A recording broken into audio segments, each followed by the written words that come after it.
amazing. He said that would be amazing. Do I see a walk? Ooh. No, I don't. 5 games? But mainly because I'm more of a pragmatist in terms of... Come on, man. You're the only 49ers fan I know. You got to have some optimism. It's only week 1. Okay, so I put it in. I'll put it in a relative term. I have optimism, but optimism only gets you so far. Do I see a team that's 8-8, 9-7? Yes. Do I see a team that's going to be a 10-6, 11-5 team and be in the divisional round? No. And that's just given the strength of the NFC conference. That's given the strength of the division. That's given the weaknesses, where the 49ers are weak, where they're inexperienced, where they're young. So it's relatively speaking, I'm optimistic about the long-term future. But if you tell me 2020 or 2019, there's a lot of what-ifs that need to be answered before you're able to put yourself in a position where you're like, yeah, this is the year that they're going to make it to the NFC Championship game. And you're just like, no, it has. There's steps that need to be taken first before you even get to that position.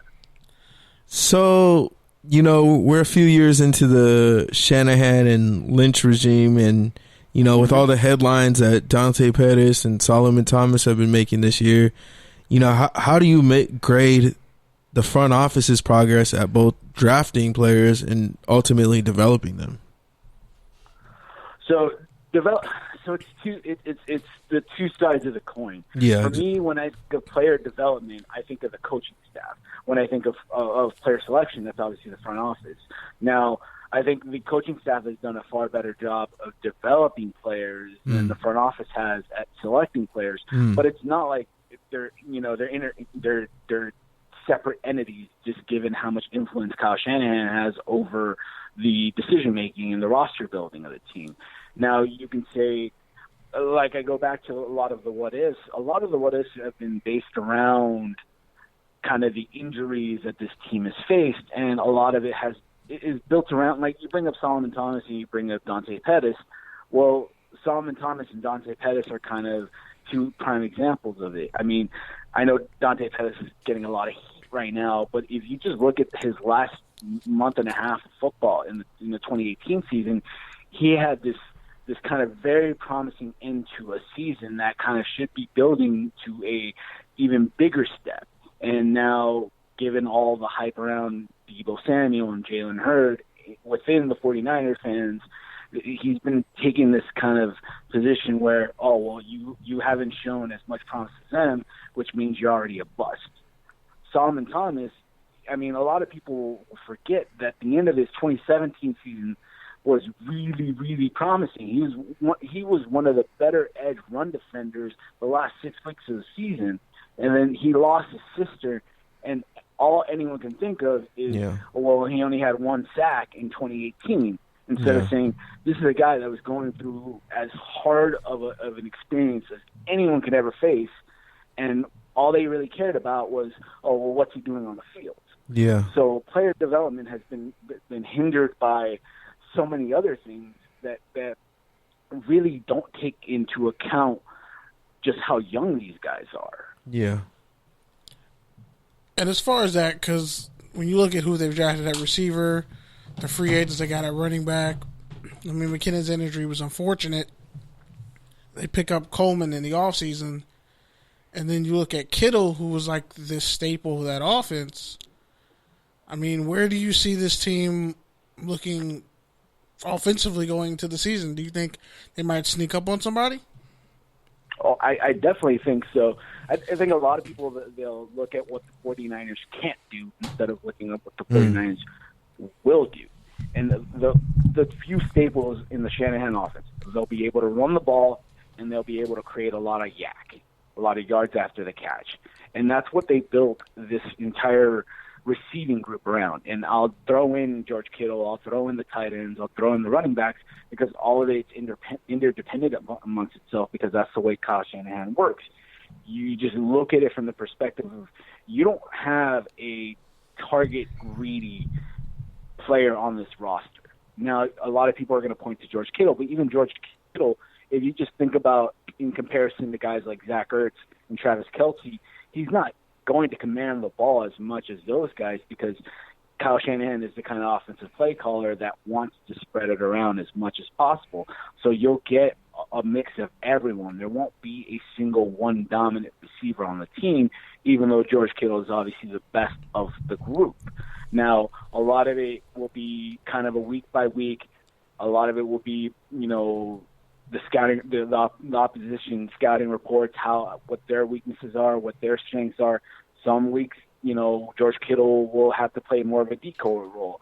Other weeks, it'll be the wide receivers. It really depends on what the week-to-week challenge is. I think that's how Kyle Shanahan wants it to be, because that way it allows him to be able to dictate matchups, dictate coverages, dictate what he wants to do offensively. So let me ask you this, with the Raiders leaving the Bay and with the Warriors moving, to San Francisco this year, how important is it for the 49ers to, really be good and be good soon, to really get a hold on that fan base? I think they'll pick up a lot of fans because of the anger towards the Raiders moving to Las Vegas.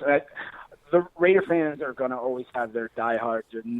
There's certain fans that are never, ever going to not be Raider fans. I have plenty of members of my own family that are just going to be diehard Raider fans to the day they die. Me? But when you talk about the younger generation, those groups of fans, a lot of it's going to be dependent on how relevant the 49ers are. They don't have to win, division titles or win championships, in the short term as they develop their roster, but they have to be relevant. And it's like you said, just think about it. Within a 1 mile radius is going to be the San Francisco Giants and the Golden State Warriors. Two of the bigger, kind of more well-known franchises on the West Coast are going to be within a mile of each other, and then it's going to be about 40 miles the other direction to get to the 49ers. Well, they have to stay relevant because they have to stay relevant with the Warriors. The Warriors are kind of the 500-pound gorilla that is going to be a little dormant in 2019, but once 2020 comes, when they're fully healthy, they're going to be that juggernaut again, and that's kind of be the challenge that they have in terms of sponsorships, in terms of media attention, in terms of just relevancy. So this year is really important for them just to show a huge step forward, and it doesn't have to be to title contention. Just be relevant within your own division, be relevant within your own kind of ecosystem in terms of the Bay Area. I think that would be huge for them. If they can do that, they'll be in really good position long term, because they're going to pick up a lot of younger fans that are going to grow up with just one team in the area. I mean, they're still the San Francisco 49ers. They do play in Santa Clara. But if you look at the team and how it's built, they're, especially go back to the offense, Deebo Samuel, perfect West Coast wide receiver, perfect West Coast offense receiver. Like all those backs, it just lines up perfectly. And then you slide over to the defense, and you look at some of the talent that's there, like Richard Sherman. Some say he's long in the tooth, whatever. You got Akila Witherspoon on the other side. Fred Warner, probably their best linebacker. But then you look at the defensive line with Solomon, with Bosa, with Buckner, with Armstead. Where do you see that defense going? And where would you stack it up to, let's say, a Chargers defense, which is kind of young and fast? So it's very interesting that you bring up the Chargers, because just given the connection between the two, I mean, if Kyle Shanahan had it his way, Gus Bradley would be his defensive coordinator, given the fact that the Bears were never going to let Vic Fangio go. So once Gus Bradley decided to go with the Chargers, which by all means, that was the smart decision. You put yourself in a position with a really young, good defensive core to build around. That was a smart decision for him. But Kyle Shanahan wanted that style defense, so that's why in large part, he hired Robert Saleh, who was a protege of Gus Bradley. The first 2 years, they ran very, very, very, very similar defenses, obviously different wrinkles and whatnot. But you transition over to kind of applying, and the two biggest kind of defensive additions that not many people are really talking about are their D-line coach and their DB's coach, Joe Woods and Chris Kosuric. Now, we're going to see a little bit of a hybrid defense. A lot of people talk about the wide nine as them incorporating that, but it's going to be a little. I don't know if it's going to be as dominate a defensive alignment as most people think. They're gonna still stay in that single high defense that Robert Saleh brought to San Francisco. So I think it's really interesting because if you just think about it, when Gus Bradley and I forget the head coach for the Chargers. Oh man, Anthony why Lynn? is it escaping me? Anthony Lynn. Anthony Lynn, a former 49er, by the way. How am I forgetting that? So when they came to the Chargers, that defensive front had already started being built. So there was an emphasis placed on building the secondary, and you guys done a phenomenal job of building that secondary. To me, it's my favorite secondary in the NFL because I'm a huge fan of Derwin James, Desmond King. I'm a huge fan of those two guys. I'm a huge fan of the overall defense. So I think where the Chargers are where the 49ers want to get to in terms of building that. And so what I mean, there's kind of different approaches to building your defense, and they took the approach where we're going to build the defensive front first. That's what we're going to do. And I think a lot of 49ers fans that I know are definitely upset at the fact of kind of the lack of attention they played towards the secondary, but you can't solve every need in one offseason, and that's where kind of my pragmatism about where this team is overall versus where they're going to be in 2019 is that it's all a process. They decided to focus their attention on their defensive line and then work their way back.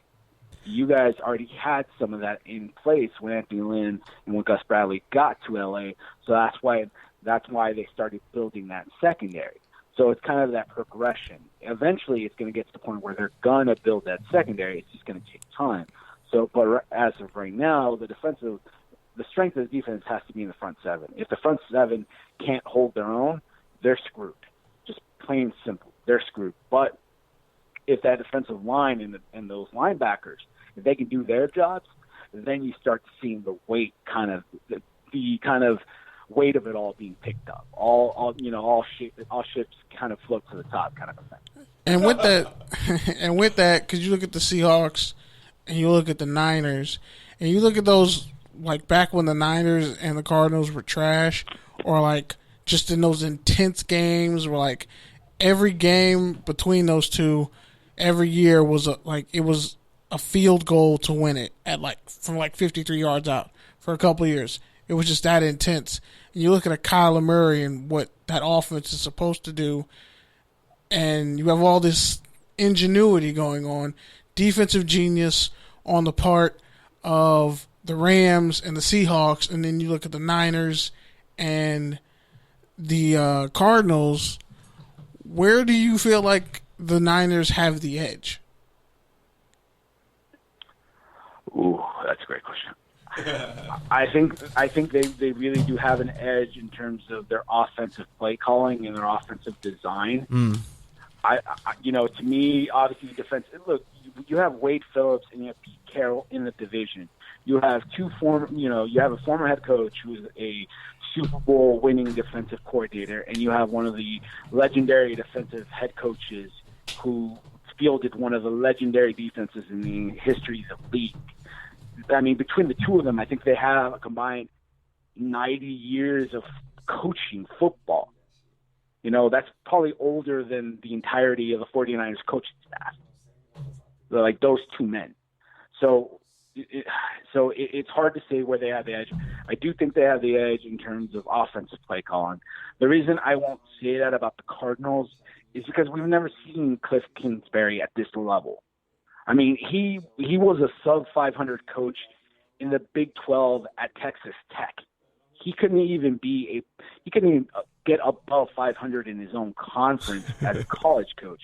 So it's hard for me, and I'm a big Kyler Murray fan, but it's hard for me to trust his head coach when his head coach hasn't even shown the ability to do it at that level. And then on top of that, it's his own development with quarterbacks.